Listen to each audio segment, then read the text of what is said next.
dalam majelis keliling Nurul Habib yang diadakan setiap hari Senin malam Selasa, kita membacakan kitab Bawaidul Mukhtaram, dan kita kupas sedikit karena waktu sudah malam, sampai kepada bab Fadlul Ulama, keutamaan para ulama.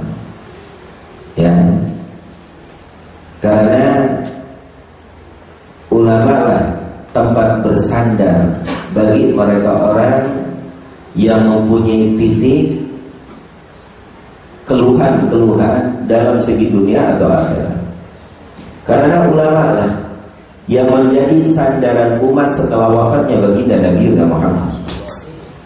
Setelah Nabi Muhammad wafat, ingat Nabi Muhammad mewariskan kepada umatnya, yaitu para ulama. Nahnu ma'asyiral anbiya la nuwarithu dinar wala dirham walakin warasul ilm.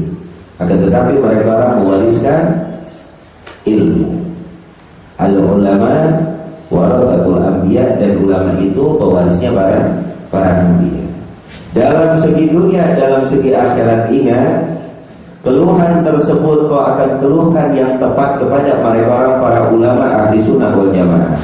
Para ulama yang benar-benar berjalan di jalur Shiratul Mustaqim yang diajarkan oleh baginda Nabi Muhammad dan para sahabatnya dan tabi'in dan ulama-ulama mazhab. Ulama sandaran umat setelah wafatnya baginda Nabi Muhammad.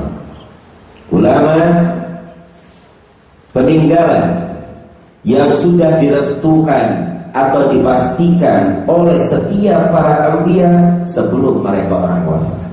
Dan ulama mereka orang penerus dan penegak panji-panji baginda Nabi Muhammad bin Abdullah, sehingga pepatah tidak bisa diingkari, laulal ulama lakana nasu kal bahari.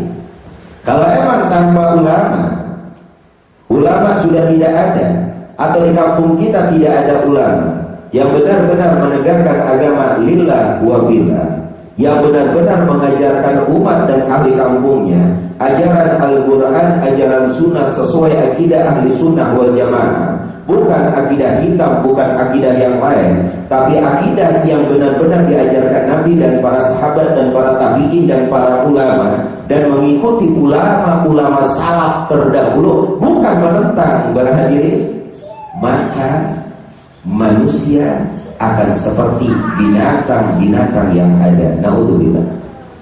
Kalau tanpa ulama kita mau tahu ini dari mana? Mau tahu itu dari mana? Melek mata, sholat subuh. Istirahat duhur, sholat duhur. Baru mau ngopi, asar, sore, sholat asar. Baru nyampe dari kerjaan, maghrib.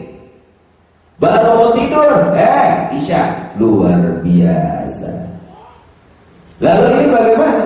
Wajib kau jalankan. Tapi ketika engkau ingin menjalankannya, engkau tidak bertanya kepada ulama, tidak duduk di majelis-majelis taklim, bagaimana amal-amal yang kau laksanakan akan diterima oleh Allah Dzul Jalali wal Ikram. Nah, maka dari itu kita perlu tahu bagaimana kedudukan para ulama-ulama Allah. Bagaimana kedudukan para ulama-ulama yang menyampaikan warisan baginda Nabi Mustafa sallallahu alaihi wasallam. Kita wajib tahu sebelum kita duduk dengan mereka, supaya kita tidak buta ketika kita duduk dengan mereka orang, supaya kita tidak kurang ajar kepada mereka orang, supaya kita tahu kedudukan mereka orang dan tahu fungsi mereka orang. Ketika engkau bersahabat, engkau duduk dengan mereka orang, bagaimana caranya engkau bisa mengambil manfaat yang membawa kebahagiaan dunia dan pula akhirat terhadap itu.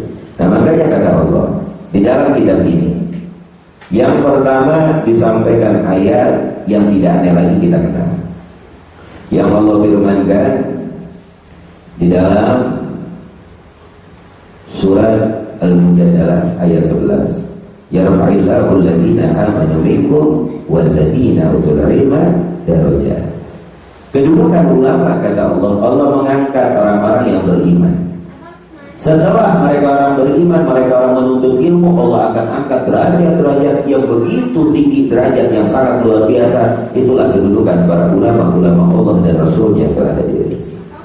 Lalu Di dalam faedah kedua di sini diceritakan lama berubat wafatul Mustafa sallallahu alaihi wasallam berjadil ardu bil bukai ila maula.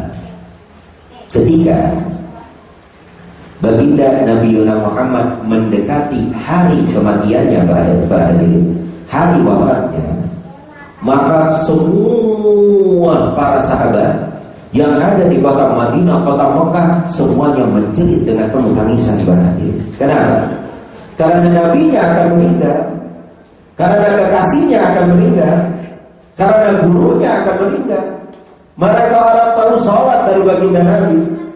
Mereka orang dahulu kalah menyembah pohon-pohonan, sekarang menyembah Allah berkat Nabi. Mereka orang dulu seperti binatang kelakuannya, setelah ada Nabi diajarkan akhlak. Bagaimana mereka orang tidak nangis pada itu? Itu semuanya nangis karena kekasihnya akan meninggal dunia. Wagala ya Rabbi, kanatil anbiya tamshi ala dhahri, faman yamshi ba'dahum ala dhahri. Lalu dikatakan, wahai Tuhanku Allah, wahai Tuhanku Allah, dulu wagalatil ard, itu bumi berkata pada dia sebelum wafatnya Nabi, bumi ini ngeluh, ya Rabb, ya Allah, ya Tuhanku, yang dimana para anbiya dahulu kala berjalan di atas punggungku, kata bumi, bu, dari zaman Nabi Allah Adam, Nuh, Ibrahim, sehingga sekarang yang berjalan di atas bumiku Muhammad bin Abdillah. Tapi sekarang ya Allah, waktu sudah dekat Nabi Muhammad akan wafat, lalu siapa lagi yang akan berjalan di atas punggungku orang-orang yang mulia setelah wafatnya Muhammad bin Abdillah, dan tidak ada lagi nabi yang akan kau utus ya Allah. Lalu Allah menjawab pada hati. Lalu baginda Nabi Muhammad menjawab, faqala sallallahu alaihi wasallam, ulama ummati ka'anbiya Bani Israil. Luar biasa. Ketika bumi tersebut curhat kepada Nabi, kata bumi nih, bu, siapa lagi yang jalan ya Rasulullah? Ya Allah, tidak ada lagi para anbiya. Anbiya sudah terputus dengan adanya baginda Nabi Muhammad. Lalu kata Nabi, ulama ummati kal anbiya Bani Israil. Para ulama umatku seperti para anbiya Bani Israil. Luar biasa. Itulah kedudukan para ulama kita. Ini bumi, bu, kalau nggak ada ulama mengeng. Ini bumi kalau nggak ada ulama, kalau kagak ada ulama redup. Ini bumi kalau kagak ada ulama, PLN nggak ada. Ini bumi kalau kagak ada ulama, keberkahan dicabut, manusia akan hidup seperti binatang yang telantar atau berjalan yang kita lihat di jalan-jalan. Na'udzubillah, summa na'udzubillah. Lalu juga di sini dikatakan ada faedah. Qalu innallaha zayyana as-samaa'a bi thalathati asya'. Allah menghias langit dengan 3 hal. Yang pertama, bisyamsi, dengan matahari. Yang kedua, wal qamari, Allah berhias langit awal dengan matahari, yang kedua dengan bulan. Yang ketiga, wan nujumi, dengan bintang-bintang. Kalau emang langit gak ada bulan, gak matahari, gak ada bintang, apa yang akan kita lihat? Gak ada bentuknya berarti. Tapi tak kala ada matahari, ada bulan, ketika ada bintang, itulah perhiasan-perhiasan yang dimana keluhan hati kita, keindahan mata kita, sehingga langit dan bumi dan bintang bentuk-bentuk bahan cerita tak kala kita lihat ke langit berarti. Benar apa betul? Makanya dikatakan Allah menghiasi langit dengan 3, dengan matahari, dengan bulan, dan bulan dengan bintang. Lalu wa zuyyinal arda bi thalathati asya', dan pula bumi ini dihiasi dengan 3 hal pula. Apa itu 3 hal yang menghiasi bumi? Yang pertama, bil ulama, ini darajat pertama. Hiasan bumi mereka para ulama. Ketika bumi tidak ada ulama, demi Allah, kita akan melihat bumi semuanya berwarna merah, akan berceceran darah di mana-mana, maksiat di mana-mana, seakan-akan kehidupan bumi seperti kehidupan di kebun binatang yang selalu kita lihat barangkali. Naudzubillah summa naudzubillah. Ini peringatan pertama. Bila ulama, bumi ini dihias dengan para ulama. Para ulama itu diibaratkan seperti tukang rias tak kala kita akan menikah. Seakan-akan para ulama mereka orang perhias dunia. Ini derajat pertama, bahwa dunia dihiasi oleh para ulama. Lalu yang kedua, wal matari. Salah satu perhiasan dunia yaitu hujan berhadirin. Kalau nggak ada hujan, Allah, sumpahnya itu benar apa betul bu? Kalau ada hujan, alhamdulillah. Ketika terjadi tsunami, luar biasa. Salah satu perhiasan dunia yaitu hujan. Lalu yang ketiga, wal imamil adil, imam yang adil, pemimpin yang bijak, pemimpin yang jujur, itulah hiasan dunia berhadir. Kalau kita lihat ketika pemimpin-pemimpin kita korup alias maling, apa yang terjadi? Kegelisahan di masyarakat.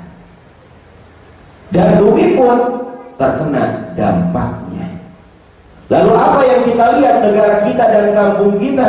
Semuanya kucar kacir. Benar apa betul? Itu dampak pemimpin yang tidak jujur. Tapi berhadir, kalau pemimpin kita jujur dan bijak, contoh Sayyidina Umar ibn Abdul Aziz yang dikatakan Khalifatul Khamis, khalifah yang kelima setelah Abu Bakar, Umar, Utsman dan Ali. Sayyidina Umar bin Abdul Aziz, apa yang terjadi? Beliau hanya memimpin 2 tahun lebih, tapi beliau bijak, beliau jujur, beliau turun ke bawah, ingin mensejahterakan umatnya dan rakyatnya. Apa yang terjadi di zaman tersebut? Semua rakyatnya bisa menyaksikan antara serigala dan kambing berjalan bareng-bareng. Apakah ini bukan keindahan dunia? Indah. Benar apa betul? Lah posisi logika, kalau serigala ada kambing, tuh kambing dicomot, benar apa betul? Saking adilnya dampaknya kepada bumi yang ada, serigala sama kambing gandeng-gandengan berarti. Serigala sama kambing berteman, dan serigala sama kambing kelingking sama kelingkingnya saling ikat, mengikat kita bersahabat. Luar biasa. Dampak dari mana? Imam yang adil, imam yang jujur berhadir. Nah lalu faedah yang keempat, khamsatun mautuhum nafsun. Ada 5. Khamsatun mautuhum nugosun. Ada 5 sifat yang dimana mati mereka orang membentuk sejarah. 5 ini. Siapa mereka orang? Mu'allimul Qur'an, guru-guru yang mengajarkan Al-Quran. Ini matinya meninggalkan sejarah berarti itu akan dikenang. Itu maksudnya berarti itu. Kematian mereka orang akan dikenang walaupun jasanya sudah masuk ke dalam kubur. Yang kedua, al-farisu syujja, pengendara kuda yang berani, yang berjihad di jalan Allah melawan kebatilan dan kemusyrikan dan kekufuran. Ilmu yang membawa kemuliaan yang hakiki yang tidak akan ada mati-matinya berarti. Mal fakhru illa li ahli ilmi innahum ala huda liman istahda adillah. Yang dimana mereka orang ahlul ilmi, para ulama dan orang-orang penuntut ilmu, mereka orang petunjuk bagi orang-orang yang menginginkan atau mencari petunjuk yang benar berarti. Luar biasa. Wa badru kullu ri'in makana yusinuhu wal jahiluna li ahli ilmi ada. Wa badru kulli ri'in makana yusinuhu. Nikdar kedudukan manusia, kemuliaan manusia, bagaimana baiknya hidup di alam dunia. Dan Anda perlu ingat, wal jahiluna li ahli ilmi ada. Makanya kita gak kaget, Imam Ali sudah berkata berarti, orang-orang bodoh, orang-orang bahlul, bagi orang-orang punya ilmu, mereka orang musuh berarti. Yang musuhin ulama, ya udah ketahuan, bego tuh orang bahlul. Benar apa betul? Makanya orang-orang bodoh, orang-orang bandul yang jauh dari agama itu musuhnya orang-orang yang berilmu. Benar apa betul? Udah bahlul, udah bodoh, ngikut-ngikutin orang-orang Yahudi. Naudzubillah, summa naudzubillah. Luar biasa. Bagus. Bi'ilmin ta'ish hayyan bihi abada, an-nasu mauta wa ahlul ilmi ahyahu. Selesai berhadir. Kata beliau, bagus. Bi'ilmin ta'ish hayyan bihi abada. Hiduplah kau dengan ilmu. Hiduplah kau dengan mencari ilmu. Selalulah kau menuntut ilmu. Lalu kata Imam Malik, ta'ish hayyan bihi abada. Kau akan hidup selama-lamanya. Walau kau mati, nama kau akan terus disebut oleh manusia generasi setelah kita berakhir. Luar biasa. An-nasu mauta. Semua manusia, kata Imam Malik, mati. Manusia semuanya mati. Gak kaya, gak miskin, gak pejabat, gak siapapun mereka orang. Wa ahlul ilmi ahya. Hanya orang-orang berilmu yang mau menuntut ilmu, duduk dengan para ulama, dia akan selalu hidup berhati. Luar biasa. Jadi yang hidup itu orang-orang yang berilmu, orang-orang yang menuntut ilmu. Kenapa? Karena jiwa, raga, mulut, pemikirannya bermanfaat buat seluruh umat berhati. Gerakan mereka orang, duduknya mereka orang, apa yang disampaikan oleh mereka orang membawa manfaat yang sangat luar biasa.